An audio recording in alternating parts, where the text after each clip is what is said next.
फ़ातिमा शेख नगर परिषद Urdu primary school देवल का राजा आपका वेलकम करती है। आज हम मालूम करेंगे स्टूडेंट प्रमोशन कैसे करना है यूडाइस प्लस पर हमारी तमाम मालूमात को। आइए जानते हैं। आप सभी टीचर्स को अस्सलाम वालेकुम, आदाब।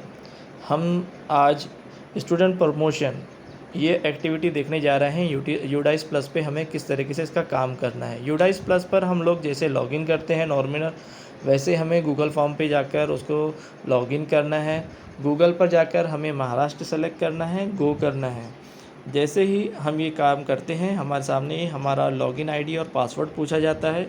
लॉगिन आईडी में यूडाइस नंबर हमें डालना होता है स्कूल का और पासवर्ड डालना होता है। उसके बाद में नीचे दिया हुआ कैप्चा कोड हमें उसमें टाइप करके लॉगिन करना होता है। जैसे ही हम लोग इस पर लॉगिन करते हैं, लॉगिन करने के बाद में करंट एकेडमिक ईयर 2025-26 ये हमें सेलेक्ट करना है। सेलेक्ट करने के बाद हम होम पेज पर आ जाएंगे।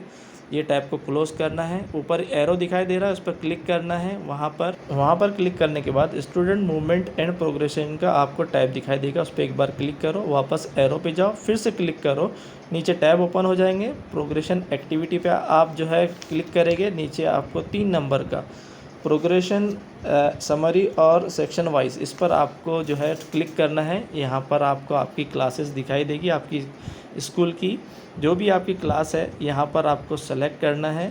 जैसे मैं यहाँ पर सेलेक्ट कर रहा हूँ क्लास 3rd B को, और यहाँ पर गो करने के बाद में मुझे यहाँ पर अपने तमाम स्टूडेंट्स का नाम, उनका सेक्शन, ये सब दिखाई दे रहा है। आप अच्छे से अपने नाम और बच्चे का पूरी डिटेल्स चेक कर लीजिए। उसके बाद में आपको नए अगला जो रो है वहाँ पर 4 टैब दिखाई देते हैं। प्रोग्रेशन स्टेटस 2024-25 की ये जो डिटेल है, तो वहाँ पर आपको प्रोग्रेशन स्टेटस आपको पहले बच्चे का सेलेक्ट करना होता है। जैसे ही आप उस पर क्लिक करते हो, promoted by examination, not promoted और रिपीटर, प्रोमोटेड विदाउट एग्जामिनेशन, ये 3 टैब आपको वहाँ पर दिखाई देंगे। जैसे आमतौर से हम बच्चों को एग्ज़ाम लेकर ही प्रमोट करते हैं, तो बच्चे का अभी एग्ज़ाम हुआ है तो पहले नंबर का आपको जो टैब है उस पर क्लिक करना है, प्रोमोटेड बाय एग्जामिनेशन पर। जैसे ही आप इस पर क्लिक करते हो तो क्लिक करने के बाद में आपको वहाँ सेलेक्ट हो जाएगा।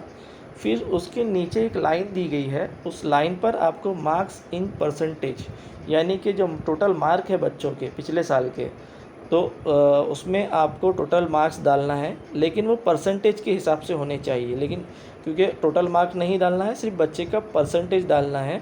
जितना भी बच्चे का परसेंटेज बनता है वो परसेंटेज हम वहाँ पर टाइप करेंगे। और टाइप करने के बाद में नीचे बच्चे की टोटल हाज़िरी, ये प्रेजेंटी जिसे हम कहते हैं, टोटल प्रेजेंटी, कितने दिन बच्चा पिछले साल स्कूल के अंदर प्रेजेंट था, वही आपको डालना है। नीचे स्कूलिंग स्टेटस डालना है, वो सही सेम स्कूल में अभी पढ़ रहा है या फिर अभी टीसी लेकर दूसरी स्कूल में चला गया है। तो आपको बताना है स्टडिंग इन सेम स्कूल, क्योंकि बच्चा अभी हमारे पास में तीसरे से चौथी में गया है और हमारे ही पास मौजूद है, इसलिए हमें वो सेलेक्ट करना है। आगे का जो टैब है एलिजिबल प्रोमोटेड क्लास सेक्शन, ये वाला टैब है। यहाँ पर आपको सेम जो आपका सेक्शन है ABC में से वही सेक्शन सेलेक्ट करना है। पेंडिंग और NA छोड़ना है। अपडेट और करेक्शन के 2 ऑप्शन दिए गए हैं। अपडेट पर जैसे ही आप क्लिक करते हो तो बच्चे की स्टूडेंट डिटेल वहाँ पर अपडेट हो जाती है और यहाँ पर आपको लिख के बताता है। और जैसे ही आप अपडेट कर देते हो तो इस बच्चे की पूरी मालूमात यहाँ पर भर दी गई है और जिस जगह पेंडिंग था वहाँ डन लिखा हुआ आ जाता है।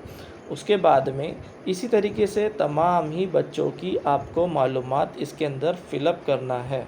जैसे ही आप तमाम बच्चों की मालूमात इसके अंदर ऐसे ही एक एक करके बारी बारी से अपनी बच्चों की मालूमात डिटेल्स वहाँ पर आप फ़िलअप कर दोगे, तो उसके बाद आपको नीचे एक फाइनलाइज़ का बटन, फाइनलाइज़ का एक टैब दिखाई देगा। उस फाइनलाइज़ पर आपको क्लिक करना है और ये बताना है कि हमने अपनी जो तमाम बच्चों की मालूमात है अब इसके अंदर भर दी है। और फाइनलाइज़ होने के बाद में आपको आगे का आपका रिपोर्ट कार्ड वहीं पर यूडाइस पर आपको दिखाई देगा। इसी तरीके से इसमें पूरी मालूमात आपको भरना है, इससे ज़्यादा और कुछ नहीं। टीचिंग फील्ड से जुड़ी तमाम ऑनलाइन कामों के बारे में जानकारी पाने के लिए हमसे जुड़े रहें। हमारे चैनल को लाइक करें, शेयर करें और फॉलो करें।